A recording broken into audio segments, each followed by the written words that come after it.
За сайн байцгаана уу ингээд Цэлбэг блог сувгийн үзэгчид та бүхэндээ энэ өдрийн мэндийг хүргэе. Тэгээд би өнөөдөр бол одоо маш чухал ач холбогдолтой ийм аяллаа бус контентийг бол ингээд бас өөрийнхөө YouTube сувгад байрлуулахаар ингээд одоо маш ач холбогдолтой чухал ярьцлага хийж байна. Тэгээд юуны өмнө бол та бүхнийг яг энэ подкастыг бол яг алхасахгүй бүтэн үзэхийг бол одоо та бүхэндээ бас санал болгож байна. За тэгээ ингээд өнөөдрийн маань бол подкастын маань ивент итгэгч та бүхэн харж байгаа бах одоо манай Амрагийн Liberty Pub, манай Амрагийн подкаст хийдэг студ, тоног төхөөрөмж. За ингээд одоо бүх зүйл бол ингээд манай Амраа маань ивент итгэж байгаа. За тэгээ өнөөдрийн подкастын маань учир юу вэ гэхлээр та бүхэн мэдчихэж байгаа. Ингээд Монгол улс маань бол авилгалын индекс сая зарлагдсан. Тэгээд 114-өөс одоо 124 лөө ингэж Монгол улс маань ухарлаа. Тэгээ ерөнхийдөө ингээд бол ажиглахад ер нь ингээд яг авилгатай улс, авилгын улс хоёрын одоо ялгаа бол эрс өөр байдаг юм билээ л дээ. Тэгээ та бүхэн миний Африкийн бичлэгээс үзчихсэн бол одоо Рванда гэдэг улс тийм ээ. За тэгээд яг хажууд нь байдаг Бурунди гэдэг улс. Тэгээ нэг нь бол авилгалын индекс нь бага, нэг нь өндөр. За тэгээд тэр хэр ялгаатай байдгийг бол та бүхэн харсан баг. Тэгээд ер нь бол манай Монгол улс бол одоо нэг тийм ядуу зүдүүч улс бол биш. Тэ одоо айхтар баян тансагч улс шиг дундаж улс. Хамгийн нөгөө санаа зовоод байгаа зүйл бол одоо та бүх бидний санаа зовх зүйл бол энэ авилгын индекс маань ухраад авилга маань шийдэгдэж өгөхгүй байна. За тэгээд өнөөдрийн дугаарт бол яг ингээд энэ авилгын индексийг одоо Transparency International гэдэг байгууллага байдаг. Тэгээ яг энэ байгууллагын одоо Монгол дахь салбарын удирдах зөвлөлийн гишүүн Батбаяр ах.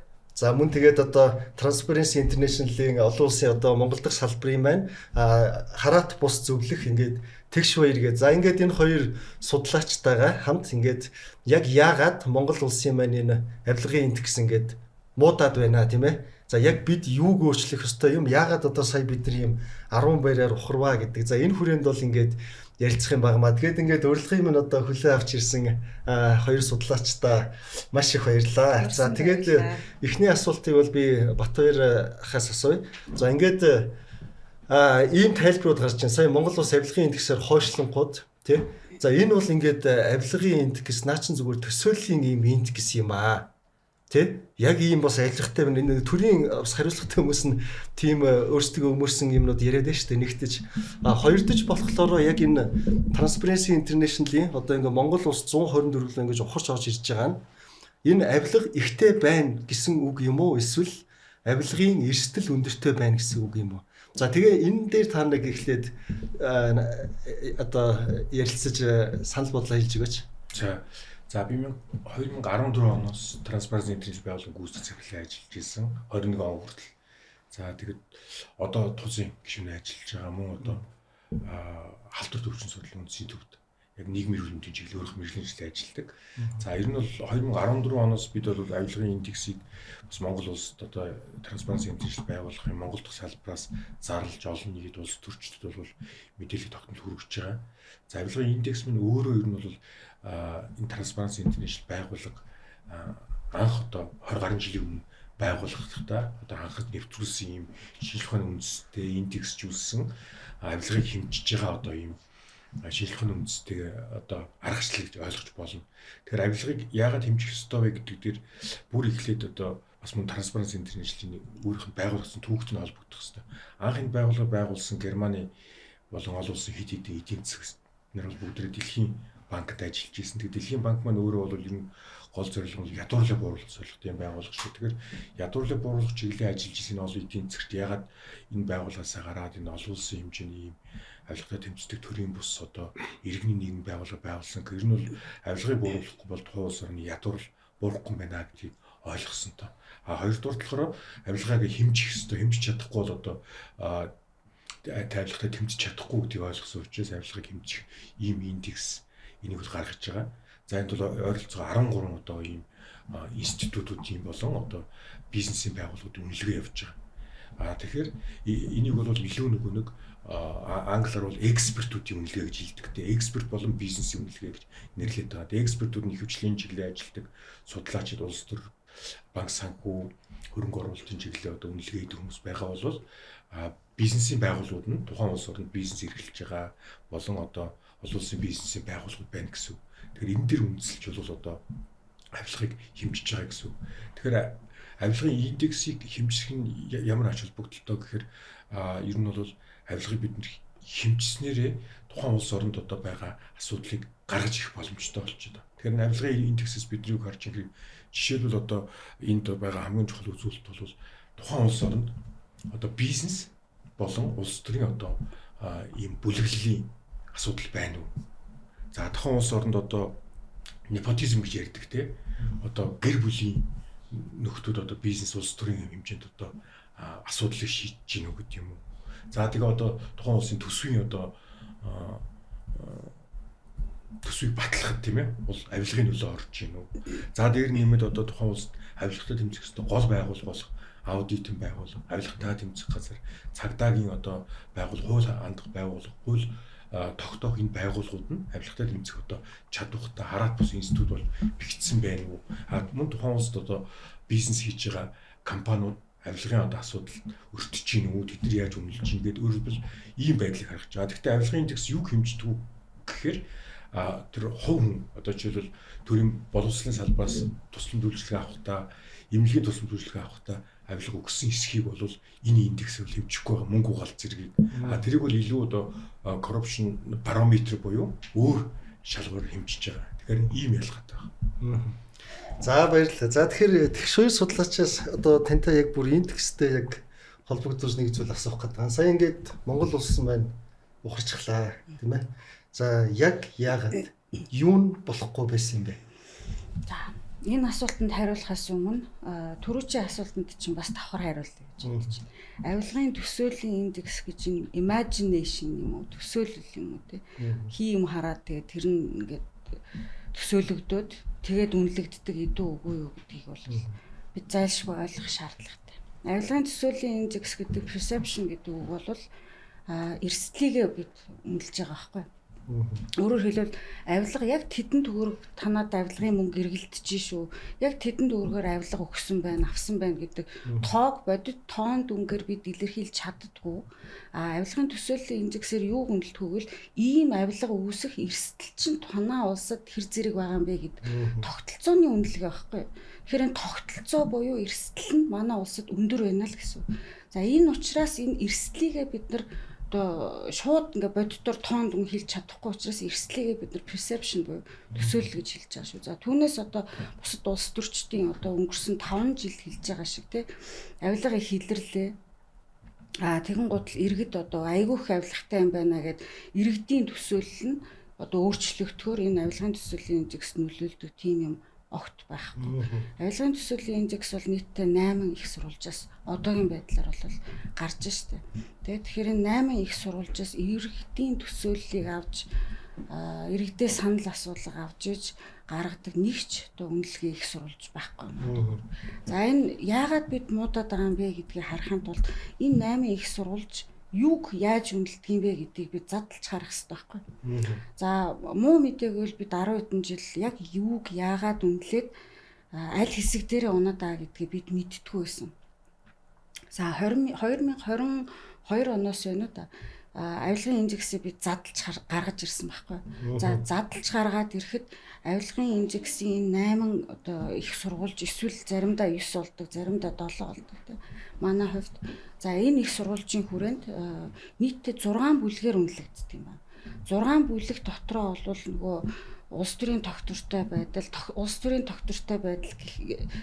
гэдэгт нь одоо улс төрчтөн тогтвортой байх биш. Бодлогын тогтвор ярьдаг. За тэгээд төрийн байгууллагын ил тод байдал, хүртээмж, зохицуулагч байгууллагын ил тод байдал, хүртээмж, за иргэдийн оролцоо гэдэг хэсэг компонент байдаг. Хуулийн засаглал одоо хуулийн хэрэгжилт ямар юм гэдгийг үнэлдэг. Ингээд авилгын хяналт тий corruption control ийм хэсгүүд байдаг байхгүй. За өнгөрсөн бүх одоо засгийн газруудыг хараад үзье. Тэгэхээр бид ингэдэг манай засгийн газрууд бүгдээрээ авилгатай тэмцэе гэсэн тийм хүсэл сонирхолтой тэрийгэ бүх одоо засгийн газрын удирдлагууд нь илэрхийлдэг шүү дээ. Янз янзаар. За өмнөх засгийн газар 5 иш ажиллаа гэдэг. За энэ засгийн газар ч гэсэн гарч ирэнгуутлаа одоо авилгатай тэмцэнэ гэдгсэн тийм. За гэхдээ ер нь бол дийлэнх нь ер нь бүгд хоёрын юм дээр анхаардаг байхгүй. Тэр нь юу юм гэвэл саяны хэлсэн 6 бүлэг ба шүү дээ. Энэ 6 бүлгээс corruption control буюу авилгын хяналт гэдэг хэсэгт нь байдаг хууль тогтоомжийн одоо хариуцлагыг нэмэгдүүлээ. Тэ хуйланд одоо өөрчлөлт оруулъя. Нөгөөх нь баримтчилгаа. Ерөөсөө ийм хоёр юм дээр л анхаардаг байхгүй. Бусд юм аа бол хайчдээ шүү дээ. Тэгээ хизээ одоо тэгэж их чухал анхаарч ирснийг би бол үндэ хэлж мэдэхгүй байна. За гэхдээ энэ corruption control хэсгийн энэ манай анхаарч байгаа хэсэг нь нийт авилгын төсөөлийн оноог ингээд 100% гэж үзье л да тий. Тэгэх юм бол яг энэ Монгол улсын засгийн газрын анхаарат байгаа хэсэг нь 6-аас 13% нь л нөлөөлдөг байна. Өөрөөр хэлбэл бид үлдсэн 94% хайчаад байгаа байхгүй тий. 94%-т нь юу орж ийн гэхэлэр саяны түрүүний хэлсэн үндсэн 6 бүлгийнх нь үзүүлэлтүүд байдаг. За нийт ингээд 6 бүлгээр ингээд хараад үзэхэд 30 чиглэлийн нэг 1000 хэдэн зуун одоо чиглэлээр үнэлгээ хийгддэг байхгүй. За яг 1000 хэдэн зуун чиглэлээр гэдэг нь ингээ багцлж үзэхэд тий. Түүнээс яг ингээ дэлгэрүүлээд одоо задлах юм бол зөвхөн одоо нэг их сурвалж болдог ардчлалын индекс гэж байна тий. Ардчлалын индекс чинь 15 бүлэг 2700 орчим одоо үзүүлэлтээр үнэлгээ хийгдэж байгаа шүү дээ. Тэгэхээр яг энийг багцлж үзэхээр нэг 1200 орчим чиглэлээр ингээд үнэлгээ хийгддэг байхгүй. Тэгэхээр бид тэрнийхээ нэг 6-аас 13% нь л анхаарч ин гэсэн үг байхгүй. Тэгэхээр эн чинь үлдсэн 90% нь анхаарахгүй байгаад харж яаж ахиж гарах вэ? Тэгэхээр ийм юм ба штэ. За одоо ингээд эхний нэг дүгнэлт хэсэг ингээд манай хариуцлагатай албан тушаалтанд би зөндөө хамраас сонсч ирсэн хэвлэлээр. За энэ наачин зүгээр юм төсөөллийн индекс төрийн бус байгуулагчтай гэдэг. За энэ ойлголт бол үгүй байна. Энэ зүгээр санал асуулгаар шийддэг ч юм биш. Энэ чинь маш ингэж нарийн олон үзүүлэлтээр бүлэг системтэй ингэж Монгол улсыг судлаад ингээд гардаг дуу юм байна. Тэгээд сая бид нэр ингээд 10 байр хоошоогоо ухрахад за бүгдийн биш хамгийн одоо гол нөлөөлсөн 3 үзүүлэлт нь юу байсан бэ?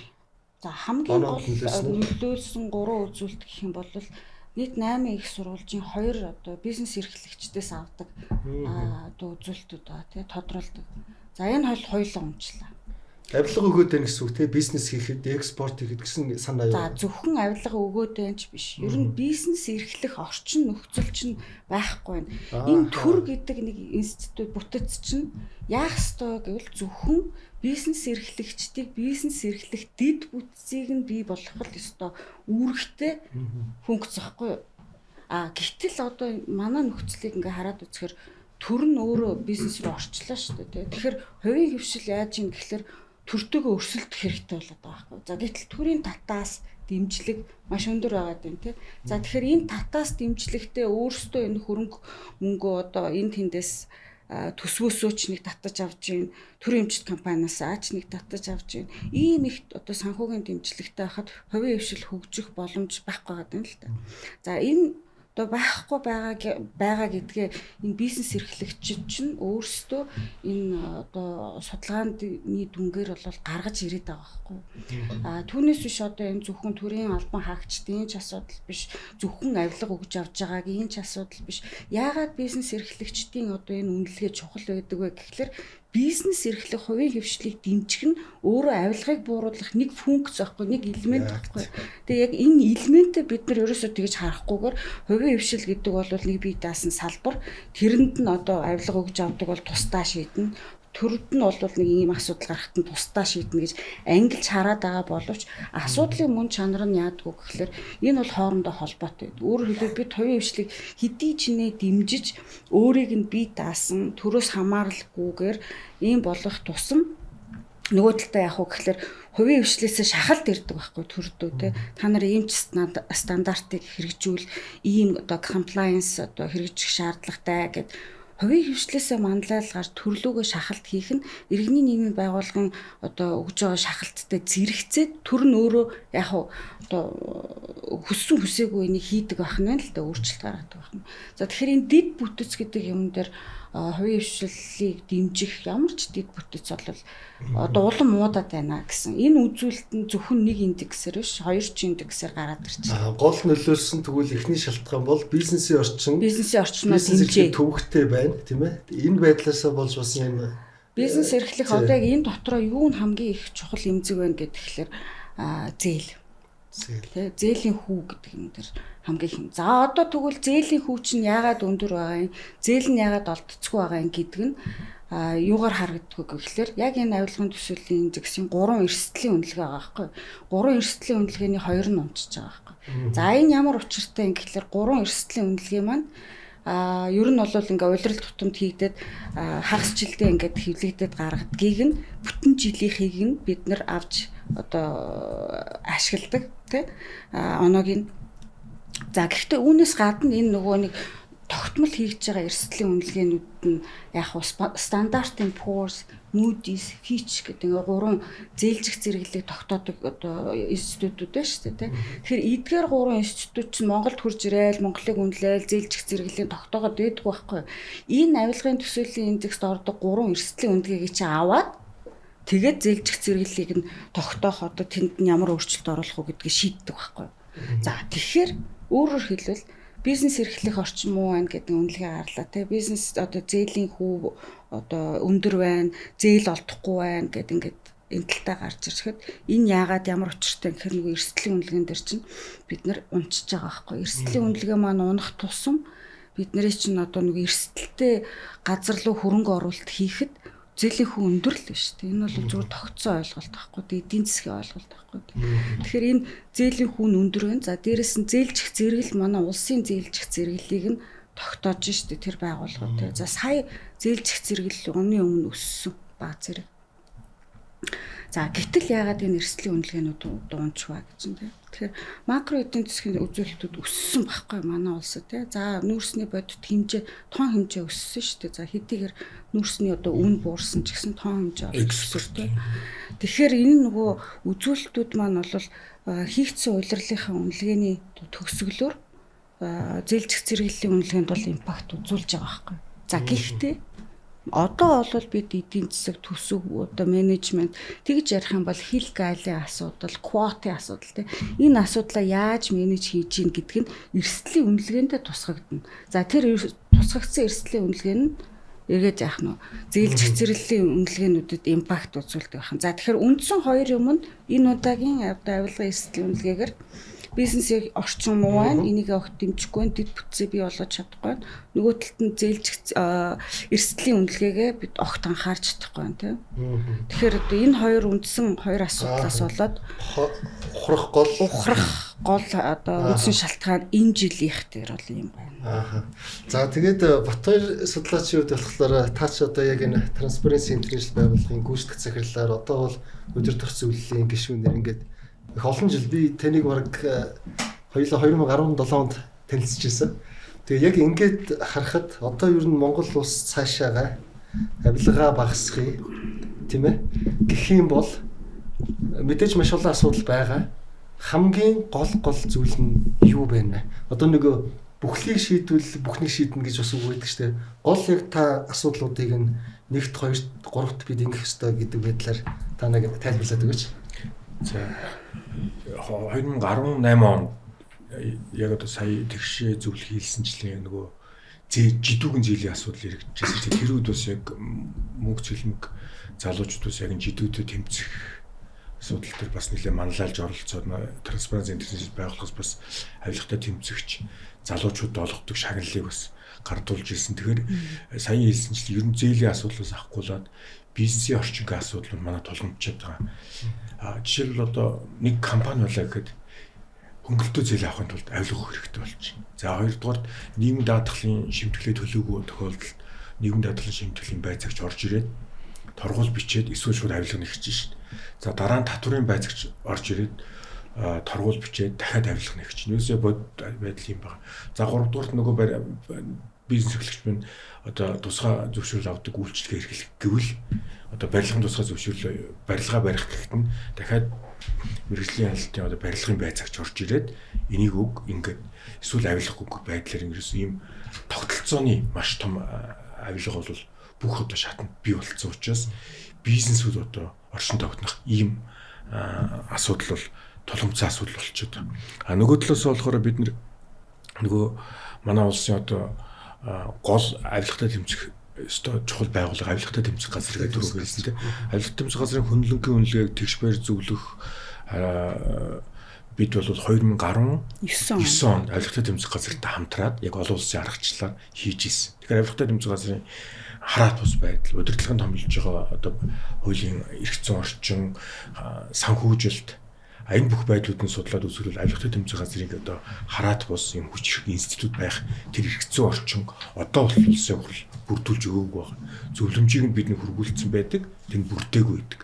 Тэгэхээр авилгатай тэмцэх газар маань өөрөө одоо улс төрчдөөс эрх зүйн орчнолоос ааж төсөв мөнгө талаас ааж хараат байгаад байна. За мөн авилгатай тэмцэх ёстой хамгийн чухал институт болох улс төрийн нам гэж байдаг тийм. Улс төрийн нам гэдэг бол өөрөө хамгийн одоо авилгагүй одоо авж байгаа татвар, хандив тий сонгуулийн санхүүжилт, томилгоо бүх юм ил тод байх хэвээр манай улсын номер 1 одоо институт байх хэвээр байхгүй. Бид нөгөө ярьдаг штеп хэвлэл мэдээлэл бол одоо 3 дахь засаглал юм аа. Тэгвэл 1 дахь засаглал гэдэг нь засгийн газар, 2 дахь нь улсын хурл. Тэгвэл бас нэг чухал засаглал улс төрийн нам байхгүй. Улс төрийн нам маань өөрөө ингээд одоо нөгөө авилгачин залуучуудыг төрүүлдэг ийм одоо институт болчихсон, өөрөө авилгацсан институт болчихлоо ш. Бид айлын намыг бол оноосонгүй ерөнхийд нь. За дээр нь нэмээд нөгөө төсвийн хулгайг зогсоож явах хэвээр аудитын байгууллага гэдэг маань өөрөө бас хараат бас улс төрчид томилдог. Одоо аудитын гэдэг хүмүүс ч одоо алтан бөгжтэй зүц хүмүүс орж ийл авилга нэгтгэх тийм л хүмүүс байд юм лээ. Тэгэхээр ингээд ийм болчтой. За прокурорын байгууллага гэдэг маань өөрөө бас одоо манай ардчлалын маш чухал институт тийм. Прокурорын байгууллага маань өөрөө бас улс төрчдөө босоод тогтолцоо байхгүй. Одоо жишээл прокурорын байгууллага ч бусад улсууд яаж юм гэхээр босоод тогтолцоо байхгүй. Хараат бусаа. Тэгээд хин нэгэн одоо улс төрч хин нэгэн одоо хүн дээр гэмтрийг бол бие дааж өөрөө одоо эрүүг хэргийг үүсгдэг, нээдэг, хаадаг тийм ард түмний ихтгэлийг одоо хүлээсэн. Зарим улсууд нөгөө public protector буюу одоо нийгмийг хамгаалагч гэдгээр нь бүр нэрлэдэг ийм статустай хүмүүс үйж шít. Манай тэгэхээр аудит прокурорын байгууллага маань бүр тэр нөгөө статусаа алдагдчихсан. Одоо улс төрчдийн гар хөлслөл ийм байгууллага болоод явчихаар ер нь манай улсын авилгын тогтолцоо маань өөрөө ийм архаг ийм асуудалтай болчихж байгаа. За дээр нэмээд сонгуулийн ерөнхий орог гэдэг маань бас одоо чухал институт авилгатай тэмцэх. Сонгуулийн ерөнхий ороо маань өөрөө бас одоо ийм одоо бас улс төрийн хараат ийм институт болцсон байдаг. Энэ хэвлэл мэдээлэл маань бас өөрөө одоо хаалтын гэрээний асуудалтай тийм ээ. Ингээд манай ардчлалын болон одоо авилгатай тэмцэх ёстой хамгийн чухал гол институт маань өөрөө асуудалтай. За тэгээд хувийн сектор гэдээ ярихад бид нэр хувийн сектортой авилгатай. Хувийн секторын компаниуд одоо жишээлбэл дээрүүд Монголд ажиллаж исэн Америкийн компани одоо захирлын уулга алдаж хэлсэн яриа байдаг шүү дээ. Америкийн компани Монголд орж ирээд хувийн компани Монголд ажиллахад дотор нь ажиллаж байгаа монголчууд авилгын тогтолцоо үүсгэсэн байна гэх. Хувийн компанид тийм соёл үүсгэж байгаа. Тэрийг одоо монголчууд үүсгэж чадчих ш. Тэгэхээр бид нар одоо бас төрийн биш хувийн компани. Тэгэхээр хувийн секторын авилгыг одоо Америкийн компанид үүсгэж байгаа юм чи манад төрийн өмчт компаниуд бол авилгын тогтолцоо ямар байх нь ойлгомжтой. Тэгээ Transparency International өгдөг нэг чухал зөвлөгөө бол танаа улсын эдийн засгт одоо төрийн өмчт компаниудыг гүйцэтгэж байгаа үүрэг өндөр байна уу? Тэр төрийн өмчт компаниудын авилгын асуудлыг ярих юм бол бидний одоо Эрдэнэс тавталгоос авахгүй бол Эрдэнэт гэдэг юм уу те энэ компаниуд авилга одоо хүнд өсөлт өрчээд байгааг. Тэгээд энэ төрийн өмчт компаниудыг одоо зохицуулах хуулийг бол энэ авилгын асуудлыг шийдэх хуулийг бол улс төрчид амлаад баг олон жил болж шít. Шүглүүлэгч хуультай адилхан энэ төрийн өмчт компани хууль батлагдахгүй байна. За дээр нэмээд төсвийг бид нар хилцэхдээ нөгөө улс төр орон нутагт юу гэдэг сонгуулийн тойргоор нь одоо хуваарлдаг тий улс орны эдийн засгийн одоо нөгөө нөхцөл байдал гэхээс илүү ингэж хуваарлдаг. Энээс улсороо бид нар бараг сая эрчим хүчний хямралд орлоо шүү дээ тийм ээ. Ягаад гэвэл нөгөө төсөв маань авилгын төсөв болцсон. Нөгөө сургууль боловсрал эмнэлэг рүү явдггүй зам тавьдаг. Мега туслууд руу явдаг тий. Тэгээ Transparency International өгдөг бас нэг зөвлөмж бол төрийн өмчт компаниас гадна танаа улс том мега туслууд хэрэгжиж байна уу?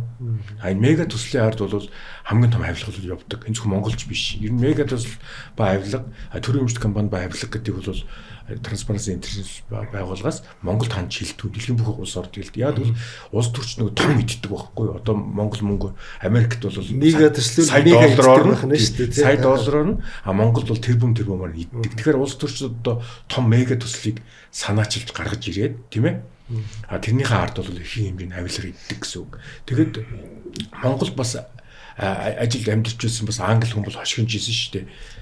Манай англид бол ингээд авилгын тогтолцоо ерөөс харагддаг юм аа. Танах нөгөө жижигхэн улс болохоор шүү дээ, тий. Энэ одоо юу гэдэг төслийг энэ улс төр захиалаад энэ компаниараа дамжуулж хийж байгаа юм байна гэдэг нь харагддаг. Тэгэхээр танах бол бас харьцангуй бол авилгатай тэмцэх боломжтой улс шүү. Тэгэхээр бол бидний гол санаа зовж байгаа юу гэхээр ерөөсө транспаранс интернет байгууллагаас өгдөг тэр зөвлөмжөнд байгаад байгаа. Одоо би авилгын эрсдэл, авилгатай байх одоо хамгийн том чухал юмнууд байна шүү. Тэгээ түрүүний ярьсан. Тэгээ одоо улс төрчд маань өөрсдөө нөгөө нэг одоо хун тайж гүнжүүдийн тогтолцоо руу орж ийн те улсын хурлын гишүүн гэдэг маань удам залгадаг болчихлоо. Сай даргын тогтолцоо маань удам залгадаг болж штэ. За тэгэд клептокраси энийг непотизм гэдэг байгаа ш. Клептокраси буюу одоо улс төрчид бизнесийн одоо бүлэглэл те улс төрчид мөн саяын хэлдэг шиг мега төслөө дамжуулж одоо улсаа тондог. Ингээд бүх одоо авилгын одоо классик шинж тэмдгүүд Монголд бүрдчихсэн. Тэгээд түрүүний хэлсэнчлэн авилгатай тэмцэх ёстой том институтууд хэллээ шүү дээ. Аудит тэмцэх газар, прокурор, хууль тогтоох байгууллага, улс төрийн ном тэр байгууллагууд маань өөрсдөө одоо тахир дутуу байгаадахаар манад бол авилга гэдэг одоо хадны мангол бол хамгийн том асуудал байгаас харах гол ийм нөхцөл байдал үүссэн учраас энэ чинь тэгээд эргээд манай улсын тусгаар тогтнолын асуудал байхгүй. Яг гэвэл манай хөрш одоо том улсууд Монголд орж ирээд ийм институтууд нь бэхжээгүй учраас дахиад Монголын одоо эдийн засгийг бас цөлмж шүү дээ. Том мега төслүүдийг Монголд бас хөрш орнууд маань хүртэл орж иж одоо Монголын төсвийг цөлмж. Тийм учраас ард түмэн ядуу байгаад идэг, залуучууд нь ядуу байгаад идэг. Тэгээд яагаад залуучууд авилгад тэмцэх ёстой? Залуучууд ч өөрсдөө мөрөөдөлтөө, гэр бүлтэй сайхан амьдралтай, нутагтай сайхан амьдрах мөрөөдөлтэй байгаа шүү дээ. Гэтэл авилга ингээд төсвийг чинь тоноод ингээ байхгүй болчиход тэр хүмүүс нэг бол гадагшаа явахаас харахгүй болж байна. Нэг бол одоо миний авилгын тогтолцоо нэг гишүүн болоод авилгач болж хувирж байгаа ийм төр зүрх харагдаад байна шүү. Тэгэхээр энэ бол бас улс орны аюулгүй байдлыг устгадаг. Яг л бидний Украиний жишээндээс харах хэрэгтэй шүү. Украиний арим 2014 онд бол одоо Оросын товтлогооны үед бол авилгад идэвхжүүлчээс цэрэг зэвсгэлийн хувьд ямар хүнд байдалд орсон байлээ тий. Тэгэхээр одоо бид нар эрчим хүч дулаан тий дид үтсийн хувьд бид нар ингээд авилгачтаасаа болоод бид нэр одоо өвөл хөлдөх хэмжээнд очиж шүү дээ. Тэгэхээр бид нэг ингээд авилга бол үнэхээр одоо бидний өдөр тутмын амьдралд ийм саад тутгуучулж бас тэмцэх ёстой маа. Тэгээд технологи ашиглаад магадгүй одоо хиймэл оюун ухааныг ашиглаад одоо мэдээллийг одоо саяхан бол open data гэдэг энэ худалдаа авалт тендертэй холбоотой одоо залуучуудын босгосон бас дата ийм сайт байдаг гэсэн. Тэр бол байхгүй болчихж байна. За засгийн газраас өөрийнх нь одоо бий болгодог нөгөө open data бүртгэлцэг government гэдэг бас худалдаа авалт тендер яадаг. Тэрэн дээр мэдээлэл байхгүй болчихж. Өөрөөр нөгөө датанууд бас далд орчод байна. Энэ дата далд байна гэдэг чинь бас нөгөө авилга цэцгэлэх боломж бүрддэг байхгүй. Тэгэхээр ер нь бол одоо ийм нөхцөл байдал маань улам дордоод хүндрээд байгаа учраас индекс маань мунаад байна гэж харж байна. Тэгэхээр ийм юм байна шүү дээ тийм ээ. Та ярилцлагын эхэнд нэг юм 13 институт гэдэг тухай ярьсан шүү дээ. Тэгэхээр энэ авилгыг басна гэдэг чинь бид нар бол ойлгохдоо одоо би бол жишээ нь ойлгохдоо ингээд зөвхөн авилгатай тэмцэх газар тэгээ ингээд хуулийн байгууллага тий. За нэг иймэрхүү нэг янз янзын хүмүүс ойлголттой. Эсвэл ингээд хин нэг ингээд нэг цаазлчул ингээд болчих гэж байгаа юм шиг. Эсвэл нэг хоёр хүнийг шорон твэл болцдог юм шиг тий. Авилгагүй болчих юм шиг. Тэгэхээр саяны таны дуртаад байгаа улс төрийн нам, засгийн газар, аудитын байгууллага, прокурор, сонгуулийн ерөнхийлөгөө хэвлэл мэдээлгээд энэ 13 байгууллага бол одоо цогц зүв болох нь авилгын эрсдлийг бас бууруулна гэд ойлгочвол болох уу? Болон түрүүний зөвхөн юу биш байх нь шүү дээ тийм ээ. Сая тэгш хоёр судлаач маань бас хэлсэн. Ингээд засгийн газрын манлал энэ юу бол 6-аас 10% юм нөлөөлж чинь гэх тийм ээ.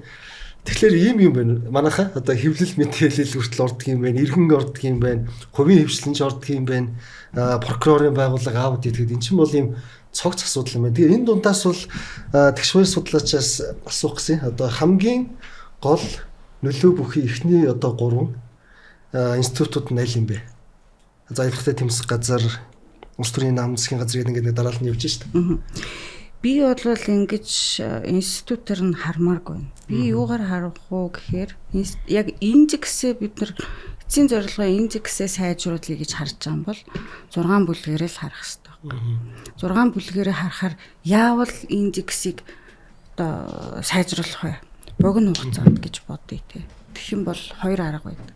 За 2 арга. Монгол улс бол одоо миний ажиллаж исэн айгүй олон улстай харьцуулахад харьцангуй гайгүй хуультай. Айгүй сайн хуультай шүү. Сайн хуультай юм байна. Тэгээ хуулийн одоо бичвэр одоо юу гэдгийг томьёолол эдгээр бол айгүй сайн байхгүй. За хэрэгжил дээр ирээ гацчихдаг байхгүй. Тэгэхээр бусад оронтой харьцуулахад ийм сайн хуультай бол бидэрт юу хэрэгтэй гэвэл байгаа хуулиа хэрэгжүүлээд байгаа мэдээллийг ил тод болгоод гаргах гэж байгаа шийдвэрээ иргэдийн оролцоотой гаргаад тэгээд ингээд холбогдох хариуцлагуудыг нь тооцоод ингэчих юм бол авилгын инжекс тодорхой хэмжээгээр өснө. Энэ бол зүгээр баталгаатай. Өөрөөр хэлбэл манай хууль маань яаж хэрэгжиж юм гэхээр дабл стандарттай. Танд нэг өөр, надад нэг өөр хэрэгжиж байгаа шүү дээ. За энэ маань юу үүсгэдэг вэ гэхээр хаос үүсгэдэг байхгүй нийгэмд. За түүнээс гадна аявих мэдээлэл ил боллоо. Тэг бид нар мэдээллийн ил тод байдлыг аявих шахаж штэ тэг бүгдээрээ. За гэхдээ энэ маань өөрөө дангаараа мэдээлэл ил тод болчоор хаос үүсгэдэг юм онлын хувьд юм эрсдэлтэй байдаг байхгүй. Тийм учраас мэдээлэл ил бодоод артталт нь заавал хариуцлага байх хэрэгтэй байдаг байна л. За өнгөрсөн хугацаанд харахаар нүүрсний сонсгол, эмийн сонсгол өөр одоо юуны сонсгол болчих тийм мэдгүй. Энэ мэдээлэл бид ингээд сонсохороо иргэд юу гэж ойлгож байна гэхэлэр энэ ерөөс эрүүл хүн алга шүү дээ тийм. Авилга аваагүй эрүүл ингээд аж төрдөг нэг ширхэгч улс төрч алга байна. Нэг ширхэгч төрийн институт нь алга байна. Бүгдээрээ авилгачд юм байна гэдэг ийм ойлголт төрүүлээд байна л да. Энэ дотор сайн муу янз янзын хүмүүс байгаад байгаа шүү дээ. Шударгаараа хөдөлмөрлөж байгаа ч хүмүүс. А зөвхөн тэр шударгаар хөдөлмөрлөж байгаа хүн нь дабл стандарттай нийгэмд амьдрахгүй байхад энэ тогтолцоороо бид явахын тулд энэ гаргаж байгаа мэдээллийн араас зайлшгүй хариуцлага байх хэрэгтэй. Тэр нь их үү, бага уу гэдг нь хамааралгүй дабл стандартгүй хуульд нь юуг өвчтсөн тэр хариуцлага нь тооцогдож явах хэрэгтэй юм байна л да. Ингэж ингээд нөгөө хаос үүсээд бид чинь замбраагүй бухимдаад штэ. Бухимдлаа бол бид янз янзаар илэрхийлж байгаа байхгүй. Тэгэхээр яг ингээ онлын хувьд хараад үзэх юм бол эн чинь одоо иргэний нийгмийн хүртэл асуудал хөндөгдөж байна тийм энэ авилгын асуудлыг бид бууруулъя гэж үзэх юм бол тэгэхээр энэ төрлийн байгууллагууд бүгдээрээ ач холбогдолтой. За эндээс арай бага ач холбогдолтой гэж байгаа бах та арай илүү ач холбогдолтой ч гэж байгаа. За гэхдээ энэ бүгд ач холбогдолтой байхгүй. А манай Монгол улс юун дээрээ илүү фокуслаад гэн илүү хяналт дээрээ фокуслаад. Тийм байгаа. За одоо энэ нэрлэж байгаа бүх институт бүгдээрээ айгүй чухал боловч бүгдээрээ дийлэх нь хяналтын одоо үүрэгтэй институтууд байгаа байхгүй. Тэгэхээр бид нэг юм дээр алдаад байна шүү дээ.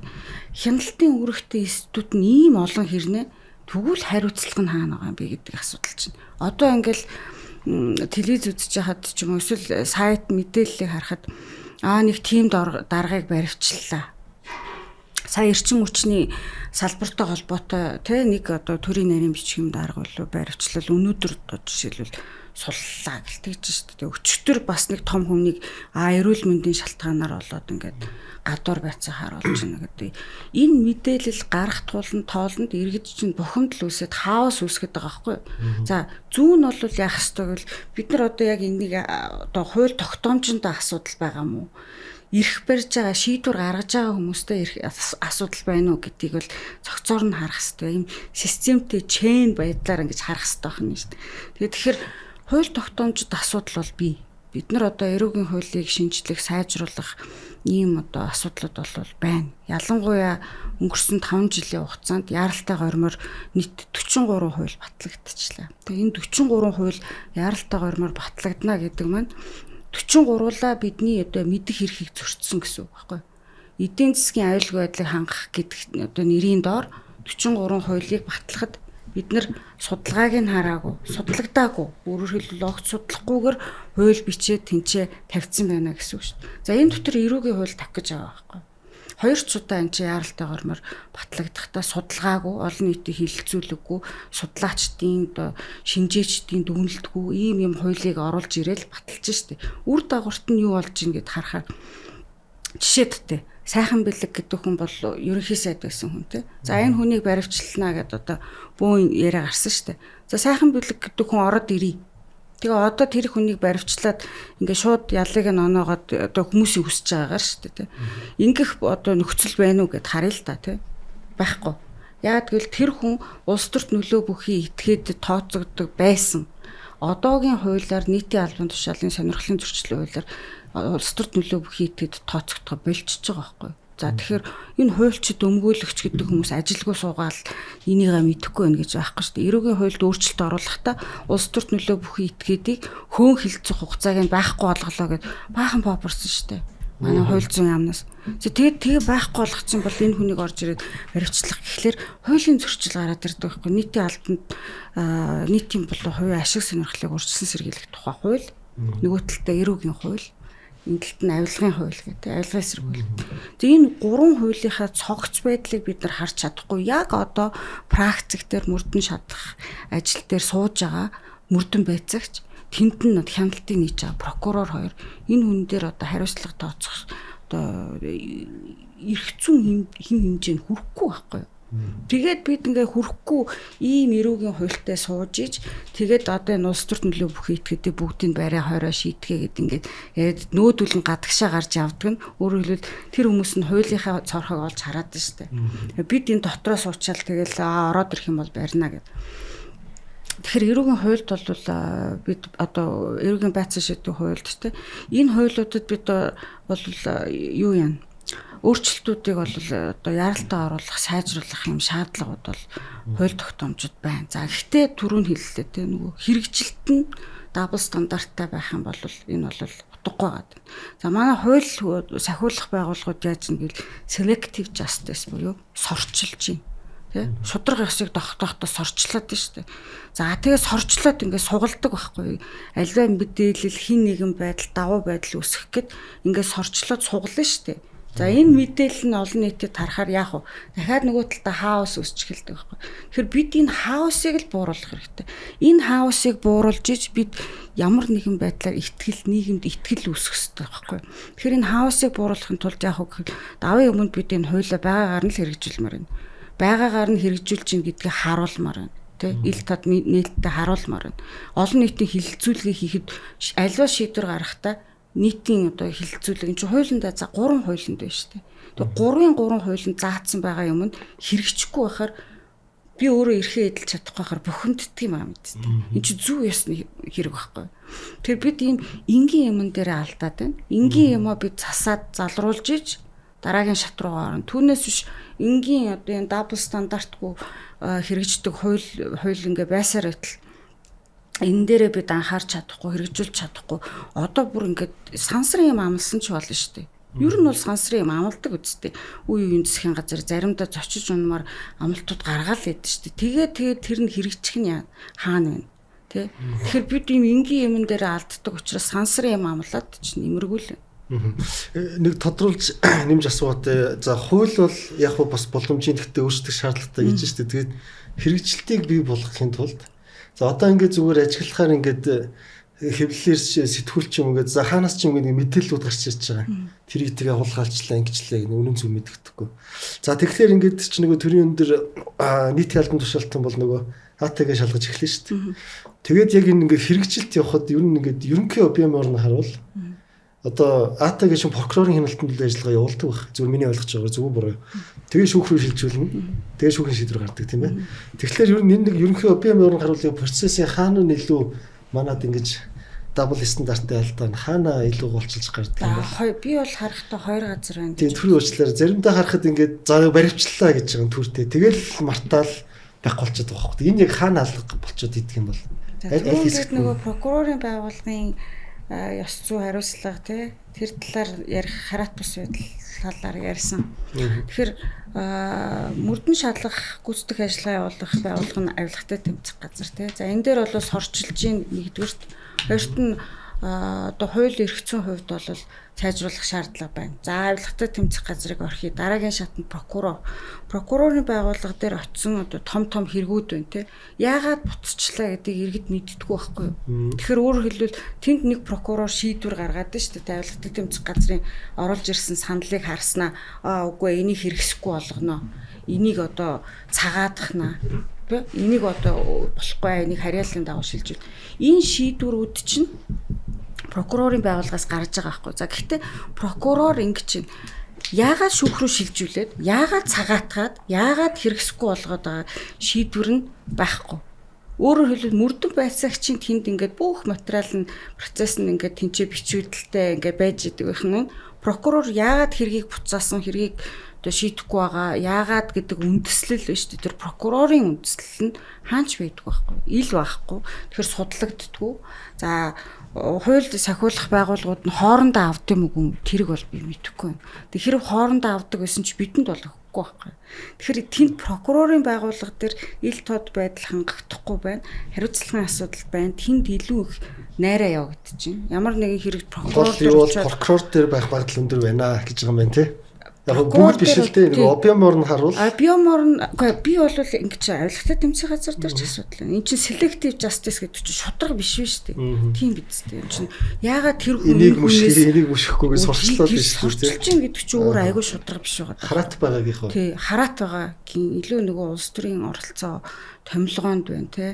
За дээрэс нь зөвхөн томилгоонд биш ингээд хамгийн том томилгооноос доод талын томилгоонууд дээр ч гэсэн улс төрийн нөлөөлөл байгаад байна л да. Тэгэхээр энэ прокурор дээр ч гэсэн яг адилхан явдаг юм. Илүү улс төрийн нөлөөлөл. Энэ дэр би ганцхан зүйл юм чи 2015 оноос хойш бид нар бас яг энэ асуудлыг харчаад одоо авилга өндөртэй улс орнууд бас Transparency International байгууллагад зөвлөмж байдаг байхгүй. Авилгын одоо захиргааны иргэн шүүх гэдэгтэй адилхан авилгын мэрэгсэн шүүхийг байгуулъя. Яагаад тэгэхээр авилгын гэмт хэргийг одоо хин нэгэн прокурор дээр хин нэгэн өмнөхөр дээр одоо захиалгаар ингээд хувирлцдаг. А нөгөөдхийг унтуулсаар байгаад 10 жил 20 жил унтуулсаар байгаад ингээд одоо авилгын гэмт хэргийг одоо байхгүй болгочдөг юм тогтолцоо байдаг байхгүй зөвхөн Монголд биш. Тийм учраас Монгол шиг юм одоо авилгын өндөр жижигхэн ах トゥ амаатан саднаа бүгдээрээ одоо ингээд ийм холбоотой юм жижиггүй улсд бол авилгын мэрэгсэн шүүх байх хэвээр. А тэр нь авилгын тусдаа шүүх гэсэн захиргааны шүүх гэдэг шиг тийм. Тэгээ богино хугацаанд шийддэг саяын дэвшээ зөвлөхийг хэлсэнчлэн шийдвэр нь ил тод байдаг. Тэр тогтолцоо бас бий болох хэвээр. Өөрөөр хэлбэл манай улсад одоо улсын хуулиас бидний одоо бас хүлээлт болвол энэ шүүл хүлээгчийн хуулийг хоёрдугаар энэ авилгын одоо гэмт хэргийн мэрэгсэн шүүхийг богино хугацаанд байгуулад авилгын гэмт хэргийг богино хугацаанд шийдвэрлэдэг болох нь чухал үр дүнтэй гэж бодож байна. Энэ дээр ингэсэн шүү. Энэ нөгөө нэг асуудлыг авилгын дагнсан шүүх гэж гаргаж ирэхээр мэдээж нийгмийн эсэргүүцэл маш өндөр байгаа байхгүй. Яагаад энэ эсэргүүцэл маш өндөр байгаа гэвэл энэ чинь хууль нь өөрөө дабл стандартаа хэрэгжээд шүү дээ. Тэ мөрдөн шалгах байгууллага нь өөрөө selective justice сорчилсан байдлаа шалгаад байна шүү дээ.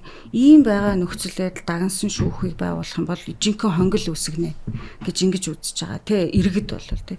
За тийм учраас энэ дээр олон улсын байгууллагууд юу зөвлөд байгаа гэхээр дагнж мэрэгшээ мэдээлэлээ дагнж ил болгоо гэдэг байгаа байхгүй. Тэгвэл илүү судалгаа, дүн шинжилгээнд дээр илүү наривчилсан оновчтой мэдээллүүд, дүн шинжилгээнүүд хийгдэг. Тэгэхээр бид авилгатай тэмцэх газар гэдэг дагнцсан одоо мэрэгшсэн байгууллага мэрэгшиж яваа. Би одоо мэрэгшсэн гэж хэлэхэд үнэндээ эргэлзэж байна. Тэгэхээр мэрэгшиж яваа нэг хэдэн хүмүүс явж байна тэнцээ. За хин прокурор дээр бол дагнж мэрэгш шаардлага байгаад байна. Энд одоо ялангуяа энэ авилгалаараа дагнах нь авилгалаараа дагнах түүнээс гадна одоо энэ мэдээлэл технологийн хөгжилтэй холбоотой энэ чиглэлээр дагнах шаардлага байгаа байхгүй.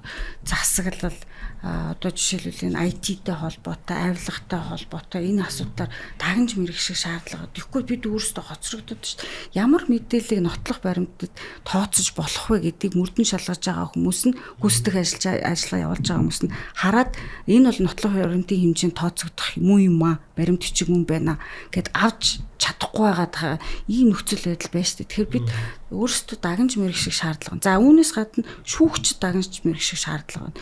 Засаглал одоо ялангуяа мөнгө төгрөгтэй холбоотой. Тэгээ компани засаглалтай холбоотой, мөнгөн гүйлгээтэй холбоотой асуудлаа эн чинь авилга муу юм уугүй юм уу. За түүнээс гадна бид нэг юм орхиод байна. 2021 оны 11 сард Transparency International байгууллага судалгаа хийсэн бид олон нийтээс нийлэн олон хүнээс ингээд судалгаа хийж хандлт хийсэн байдаг байхгүй. За энэ дээрээс юу гарчсан? 87% нь төрийн өндөр албан тушаалтан шийдвэр гаргаж байгаа хүн өөрийнхөө нэр дээр мөнгө хадгалахгүй байна.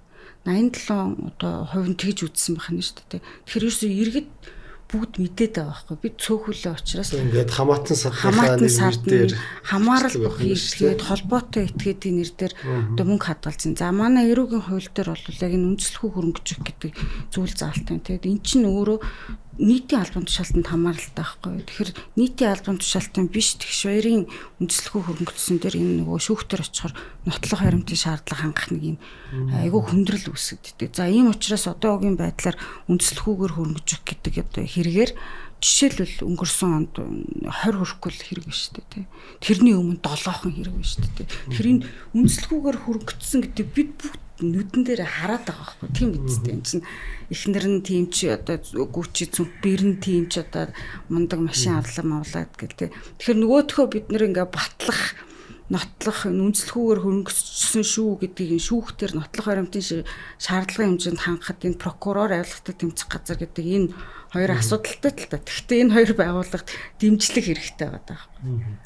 Тэгэхээр чин тэгэл эн чин явж дахиад хуулийн өөрчлөлт болж тарж шүү дээ тий. Хуулийн өөрчлөлтөө за мэдээж энэ нөгөө хууль тогтоомжийн одоо байгаа хууль тогтоомжийн хэрэгжилт байна тий. Мэдээллийн ил тод байдал нь хамгийн гол асуудал нь хариуцлагын асуудал. Тий, өөрөөр хэлбэл нэг ийм одоо хэллэг байдаг шүү дээ.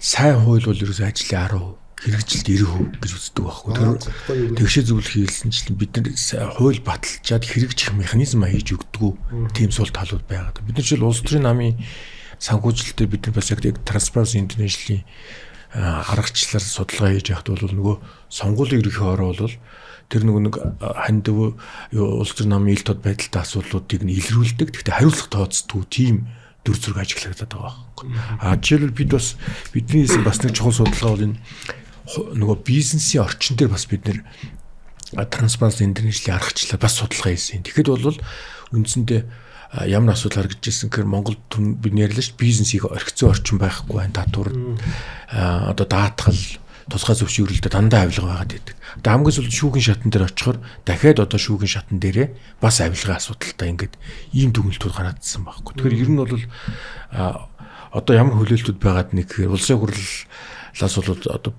авилгын багц цуулыг бол одоо амлаад нэлээ олон жил болж байна л да. Өөрөөр хэлбэл тэрэн дотор хэлсэн тэр шүглүүлэгчийн хууль энэ одоо авилгын одоо дагнсан шүүхтэй холбоотой асуудлыг шийдвэрлэж өгөх төрийн өмчт компаниудын асуудал тэгээд одоо энэ тендер эдэртэй холбоотой энэ хуулиудаа тусгай зөвшөөрлөлтөй холбоотой энэ бүх хуулиудаа ингэж шинчилж тийм ээ зас найруулж эсвэл шинээр батлаад хэрэгжилтийн механизмыг хийж өгөх хэрэгтэй. Магадгүй одоо манад ямар асуудал гардаг гэх нөгөө улсын хурлаар баталсан хуулийг сайдын түвшинд ороод ирэх нөгөө журмаар одоо зохицуулдаг шүү дээ. Тэгэхээр нөгөө үндсэн хуулийнхаа одоо тэр баталсан хуулийнхаа агуулганаас зөрчих. Тэр хуулийнхаа одоо эсрэг ийм заалтууд хүртэл ороод ирдэг. Тэгээ бас хуульчдын өгж байгаа бас нэг зөвлөгөө бол хуулиа батлахдаа тэр заалтуудыг нь бүр шигтгэж заавал одоо журмаар зохицуулахаар онгорхоо орхихгүйгээр сайн шийдэж өгөх нь бас нэг шийдэл. Яг л манайх нөгөө их газрын буюу одоо Германы одоо ийм хуулийн тогтолцоос дуулсан шүү дээ. Гэтэл одоо нөгөө бизнесийн орчинд жишээл нөгөө нэг Их Британи, Австрали, Англид байгаа одоо нөгөө common law буюу одоо манайхаас өөр тогтолцоотой энэ улсад болж бизнесийн орчин хамгийн сайн, эдийн засгийн өсөлт хамгийн сайн байгаад байгаа байхгүй юу? Гэтэл энэ Германы одоо хуулийн тогтолцоотой байгаа Монгол ч гэдэг юм энэ улсууд болохоор энэ бизнесийн орчны асуудал нь сул байгаад байгаа. Тэгэхээр магадгүй одоо энэ бизнесийн орчиндөө бид нар бас одоо Казахстантай адилхан энэ Их Британи, Австралид хэрэгжилж байгаа энэ common law-тай адилхан ийм одоо бас хэрэгцээ орчин бүрдүүлэх хүртэл ийм одоо шаардлага үүсэх ёстой. Тэгэхгүй бол одоо яаж юм гэхээр өнөөдөр хүмүүс хувьд бизнес хийхээс илүү нөгөө төрийн албанд зүтгэх тийм ээ.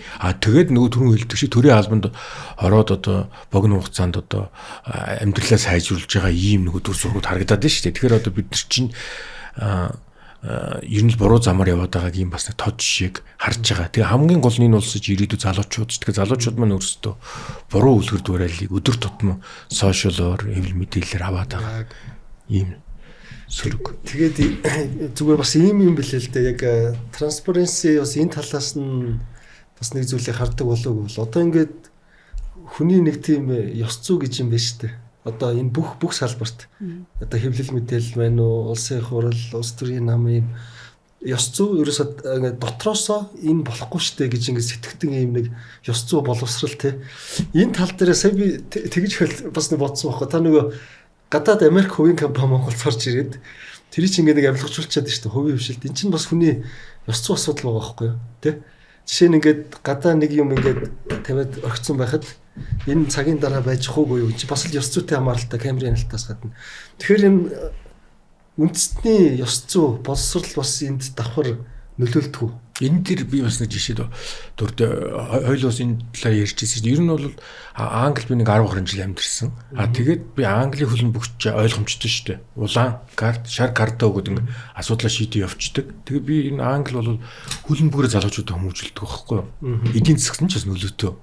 Маш товчхон тодорхой. Гэтэл монголчуудыг нөгөө хүмүүжүүлэх ёстой үндэсний бүхий спорт нь тий?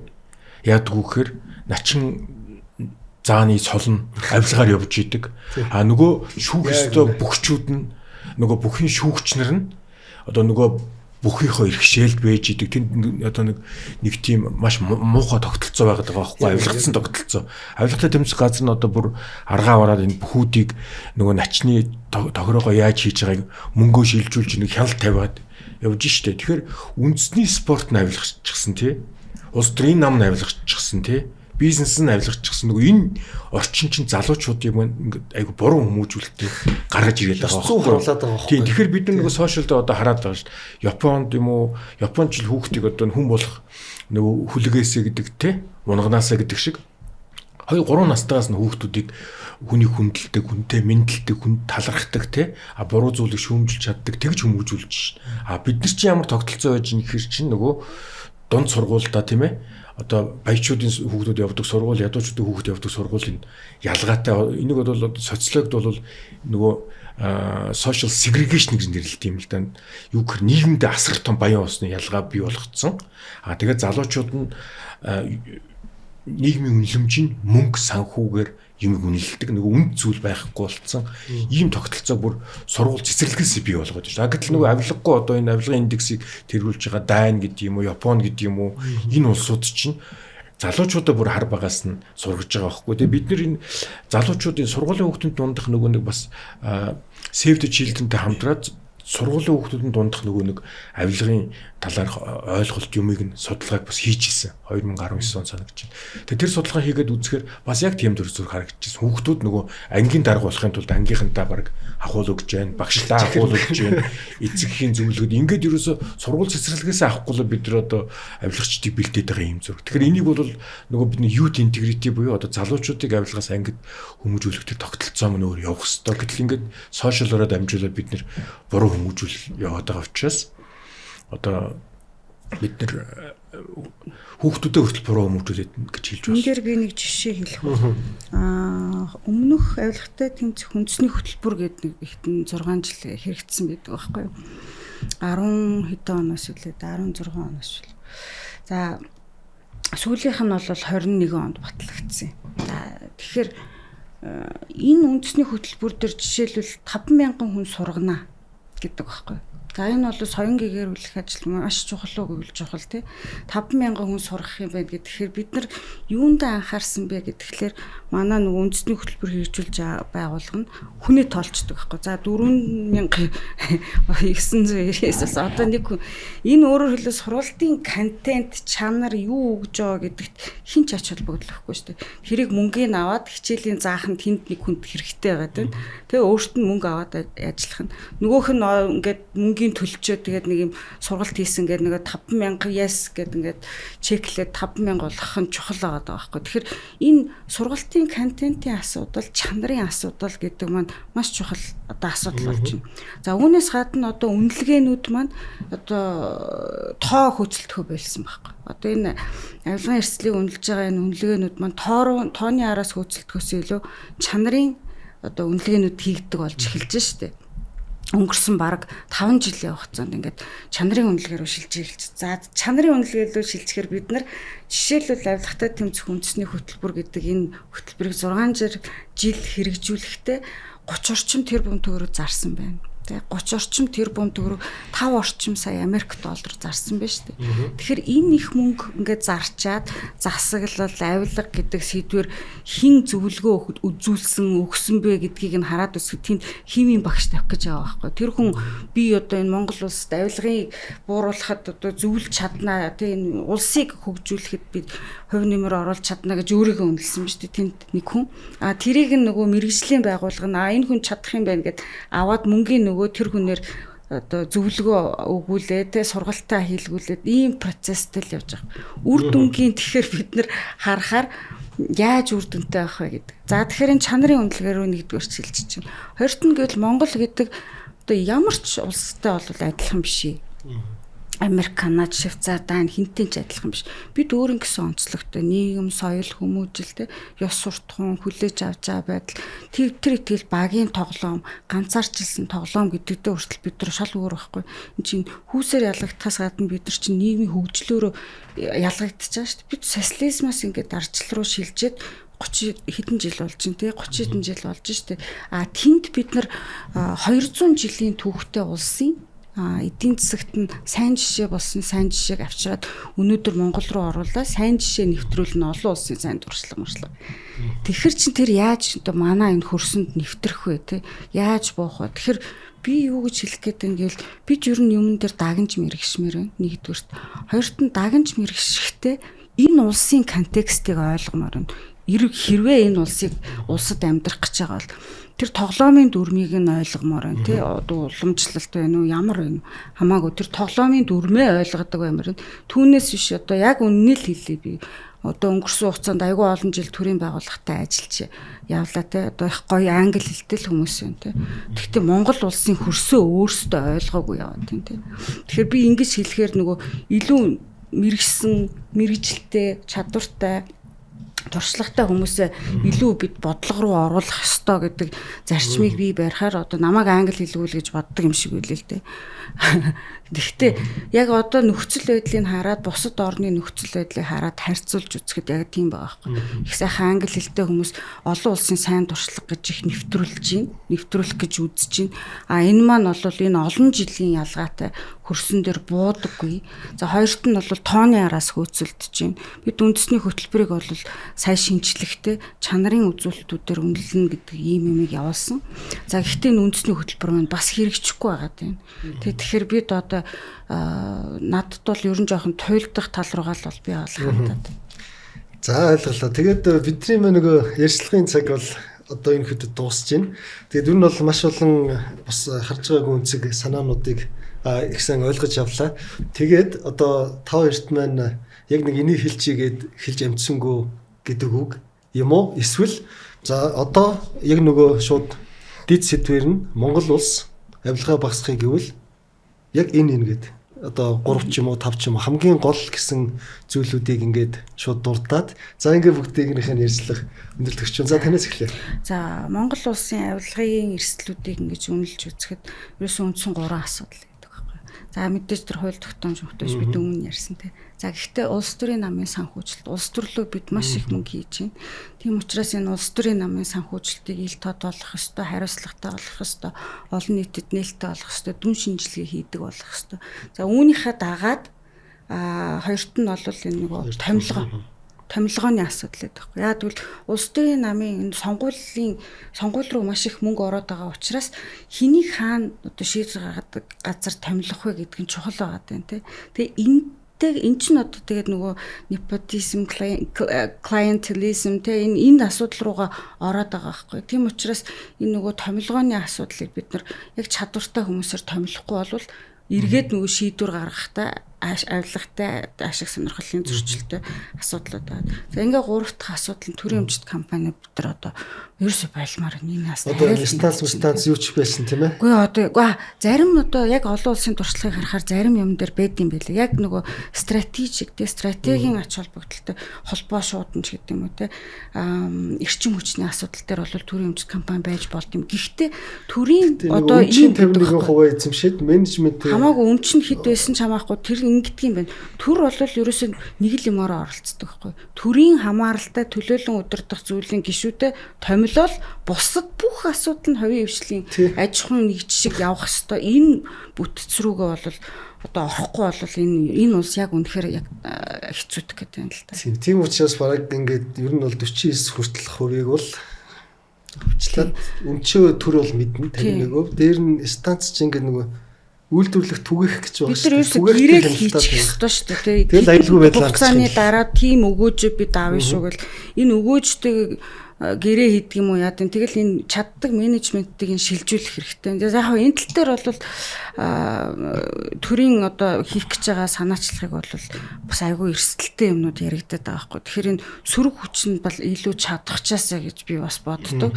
Тэгжиж илүү энэ хүчтэй дуу хоолойтой байх хэрэгтэй байх гэж бодож байна. Хүмүүсээ ер нь мэрэгшүүлэх хэрэгтэй. Энэ нам дээрч тэр энэ иргэний нийгмийн байгуулж тэр бүх газраа бол яг чиглэлээр хүн чинь бол ийм универсал амтан биш юм байна л да. Маш цөөхөн чиглэлээр л мэрэгч чаддаг юм байна. Яг энэ цөөхөн чиглэлээр нь хүмүүсээ яг ингээд тогтож мэрэгшүүлэх юм шаардлага бол харагдаж байна. За баярлалаа. За таны хувьд хамгийн чухал эренбүүд яг ерөөдөө эрх зүйн орчин дээр шаардлагатай зүйлийг түрүү ярьчихсан сая тэгшээ зөвлөжчихсэн сая хэлчихлээ. Тэгээ бид миний зүгээр гол санаа зовж явдаг зүйл нь энэ авилгын асуудал маань өөрөө тухайн улс орны аюулгүй байдал, үндэсний аюулгүй байдал. За тэгээ залуучуудын ирээд хүүхдүүдийн боловсрол, иргэдийн эрүүл мэндэд сөргөр нөлөөлдөг учраас энэ авилгын гэмт хэрэг гэдэг бол өөрөө нөгөө үндэснийхээ эсрэг ийм том гэмт хэрэг учраас энэ асуудлыг энэ тэмцэх эрх зүйн орчинд бүтцсэн байдаг. Тэгээ хариуцлагыг хүлээлгэж чаддаг. Тэгээ авилгааг одоо тасн зогсоож чаддаг. Тэр механизмыг л бий болгосоо. Энийг бол аль ч улс төрийн намын одоо сонгуулийн хөтөлбөр, улсын хурлын одоо батлах ёстой хуулиудын хамгийн дээдлэлт нь энэ асуудлууд байх ёстой. Энийг одоо ойлгосон ийм улс төрчид хууль тогтоогчд гарч ирэх ёстой. Тэр нь аль ч удирдагч бол хэрвээ одоо авилгын эсрэг манлайлагч удирдагч болж улс орноо одоо удирдаасаа гэж энэ хүмүүсийг ус уриалмаар. За баярлалаа. Тэгээд би бас төгсгөлд нь өөрийнхөө нэг зүгээр бодож явдаг басны санаа хэлчихье. Тэгээд энэ сая бас яг ярьцлагын ихэнд байсан. Энэ бол ганцхан одоо авилгатай тэмцэх газрын ч юм уу хууль шүүхийн асуудал биш байна. Нийтээрээ бүгдээр энэ муухай амаас салахын төлөө хичээх ёстой юм байна. Бүх институтууд. За тэгээд иргэн бүр өөрсдөө бид нар бол тэрний Японы эрдэмтний үгэнд одоо би бас их толгойд үлдсэн. Ингээ монголчууд та нарт хөгжлийг бүтээдэг ёс зүй гэж юм алгаа, ёс суртахуун гэдэг. Тэгээ нийтээрээ бүгдээр ингээд ёс суртахуунтай болохыг бас давхар хичээ, үр хөгтүүдээ зөв үсгэж хүмүүзүүлээ тийм ээ. Тэгээ түрүүнд бас та хэлж шин ингээд бүх үзээ сухад хүртэл тэнд ингээд ил авилга яваад эн чинь бидний ёс суртахуун нөлөө далд хумсаад их нөлөөлөд байна. Тэгээд та хоёрт одоо маш их баярлалаа. Ингээд яг Transparency International-ийн одоо Монгол дахь салбарын ингээд төлөөлж одоо миний подкастэнд ингэж ирж оролцсонд одоо маш их баярлалаа. Тэгээд цаашдын ажилд нь амжилт хүсье. За тэгээд Амраад Liberty Pub-доос маш их баярлалаа. Ингээд манай энэ удаагийн подкаст ивент итгэгч. За ингээд одоо би удахгүй аялалдаа гарах гэж байна. Тэгээд бүгдээрээ гадаад улсад уулзцаая.